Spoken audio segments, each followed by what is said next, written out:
Bien, estamos de vuelta con más de Primera Página, 7:43 minutos de la mañana a través de la señal de Globovisión. Seguimos en nuestro segmento de entrevistas. Juan Carlos Tanús, defensor de los derechos humanos de los migrantes y también presidente de la asociación, director de la Asociación de Colombianos y Colombianas en Venezuela. Decíamos que vamos a hablar en esta parte del tema del bloqueo.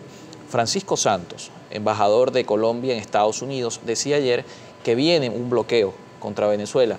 Mencionaba el tema del bloqueo como uno de los factores que hoy enfrenta a Venezuela. El embajador de Colombia en esta nación aclara que Estados Unidos está planteándose entre las próximas medidas un bloqueo naval. Y quería consultarle también la posición de la representación de los colombianos en Venezuela que viven la realidad del país y apoyan el tema de las sanciones, es decir, apoyan que la realidad de lo que estamos viviendo es consecuencia derivada de estas sanciones. ¿Cómo interpretan que el gobierno de su república, de su nación madre, está apoyando precisamente, teniendo colombianos en Venezuela, apoyando este tipo de iniciativas? Porque Iván Duque ha sido uno de los presidentes que ha sumado esfuerzos en una realidad, en un contexto en el que se busca un cambio de gobierno. Primero, Francisco Santos, el embajador de Colombia en los Estados Unidos, obedece a una línea de acción política de una hegemonía que históricamente ha gobernado la cosa pública en Colombia. Para señalar que Pacho Santos no es un instrumento que los sectores populares hayan conducido hasta allá. No, es un representante de la oligarquía que tiene claramente definidas las líneas de acción. Sus intereses están motivados en la medida en que el flujo de caja le permite tener margen de contribución para sus ganancias. Eso estamos claros en eso. Cuando se mueve es porque hay una instrucción, una dirección de orden político, si no, no lo hace. Francisco Santos es uno de los pocos hombres en Colombia de la oligarquía que tiene posibilidades de hablar en público frente a la realidad colombiana. El bloque capital de las Autodefensas Unidas de Colombia, el paramilitarismo, le encomendó y él articuló muchísimas acciones de ese bloque en Bogotá.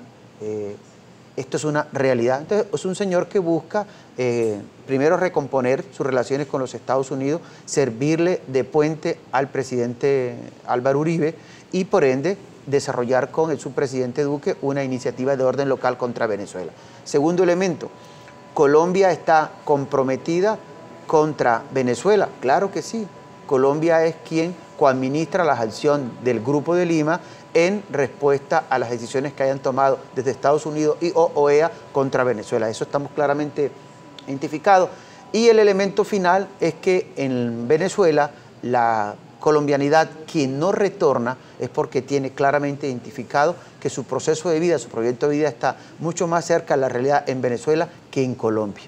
Tierra, tema de empleo, tema de salud, la educación. Recientemente recibimos la posibilidad de 20.000 cupos universitarios del compañero presidente de la República Bolivariana de Venezuela para estudiantes colombianos que desean venir a estudiar aquí, porque es imposible que en Colombia se tenga acceso a la educación. Y si no, preguntémosle a los migrados de origen venezolano cuántos tienen posibilidades de ingresar a la educación pública en el territorio colombiano. No lo hay. Entonces lo tenemos completamente claro. Ahora, hay una migración pendular que se mueve en relación a Colombia, Venezuela, en los periodos de cosecha, en los periodos de mejoramiento económico. Esa es la migración que ha corrido lógicamente y que hoy sale hacia México, se va hacia Europa, sigue hacia Ecuador o va hacia el resto del continente.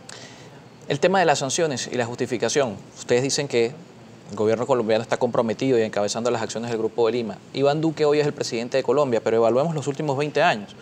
Álvaro Uribe, Juan Manuel Santos e Iván Duque, los tres han tenido posiciones encontradas con los gobiernos en su momento de Hugo Chávez y el gobierno de Nicolás Maduro. Y hablamos de la justificación de las sanciones en este caso. Los últimos 20 años han sido cuestionados en Venezuela por el tema de la violación de derechos humanos, las políticas que se han aplicado en materia económica. ¿No sería esta la justificación entendiendo que vemos 20 años de exigencias del gobierno colombiano hacia Venezuela, no solamente por el tema de los derechos humanos, otro tipo de factores han jugado allí también en el caso con Álvaro Uribe y con Juan Manuel Santos, pero vemos que en los últimos 20 años se ha cuestionado al gobierno actual? ¿No podría ser esta la causa y no una intención política de un grupo actual que gobierna en distintos países?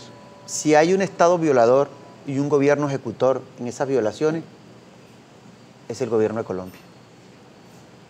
¿Pero cuáles de los tres gobiernos? Hablamos estoy poniendo el ejemplo de Álvaro Uribe, de Juan Manuel Santos, el gobierno de la historia, tres gobiernos continuos. Desde 1886 en Colombia, cuando somos república, la Constitución de Núñez, para acá no ha habido ningún gobierno en ejecución de ninguna política de Estado que no haya violado los derechos humanos.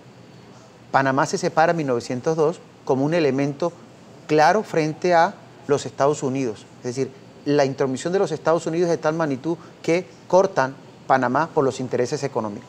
El asesinato de Gaitán, el proceso de la dictadura Rojas Pinilla y todos los procesos de orden social que terminan implosionando en Colombia con un escenario de orden militar, refleja lógicamente que tal escenario lo han utilizado de orden político. Si alguien viola los derechos humanos de los colombianos en Colombia, es justamente el gobierno. Revise todas las denuncias que hay, no solo ahorita con el tema del crecimiento de narcotráfico en dos grandes regiones como la del Catatumbo y la del departamento de Nariño, límite con Ecuador en el sur de Colombia, sino la realidad colombiana. Y el otro elemento importante es que Colombia o el gobierno colombiano, Uribe 1, Uribe 2, Santos 1, Uribe 3, Santos 2 o Uribe 4, y del subpresidente Duque, no tienen moral para eso. Han abandonado la economía de frontera que ha vivido históricamente de la economía venezolana. Por eso plantean hoy la situación de Norte de Santander, de La Guajira, de Arauca y de Bichada frente al tema de salud, frente al tema de empleo, porque históricamente abandonaron la economía en la frontera. Ahora, Colombia es un país donde no se garantiza el mínimo derecho a la vida. ¿Cuántos indígenas han sido asesinados en el gobierno del subpresidente Duque? Bueno, 44. En Venezuela, según el Observatorio Venezolano, donde la violencia, en un año mueren 20.000 personas, o sea, son asesinadas 20.000 personas. ¿Mueren o son asesinadas? Son asesinadas. O sea, son dos conceptos totalmente distintos. Bueno, mueren de forma violenta.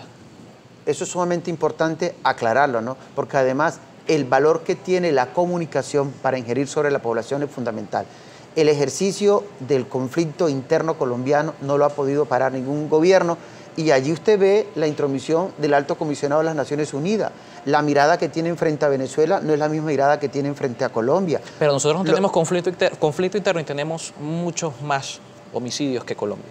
Bueno, que es un factor a analizar. Mire, usted no puede negar que hay unas condiciones a lo interno. Nadie lo ha negado. Creo que incluso las autoridades venezolanas tampoco la desconocen.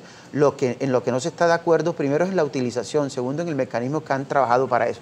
Y creo que allí le cabe la responsabilidad histórica a los factores de oposición que han clamado por el bloqueo. Sin duda, algunas son responsables y hoy son responsables de la acción que tome Ecuador frente a los visados, Perú, Chile y Colombia, porque la actitud de Colombia no le va a conservar a más de 4 meses después de las elecciones de octubre, sin duda alguna. Nos toca despedir ya. Muchísimas gracias por acompañarnos este miércoles. Juan Carlos Tanús, defensor de los derechos humanos de los migrantes y también presidente y director de la Asociación de Colombianos y Colombianas en Venezuela. Ustedes también gracias como siempre por sus comentarios. Por temas de tiempo lamentablemente no pudimos dar lectura a su participación. 7:51 minutos, una pausa y seguimos con más.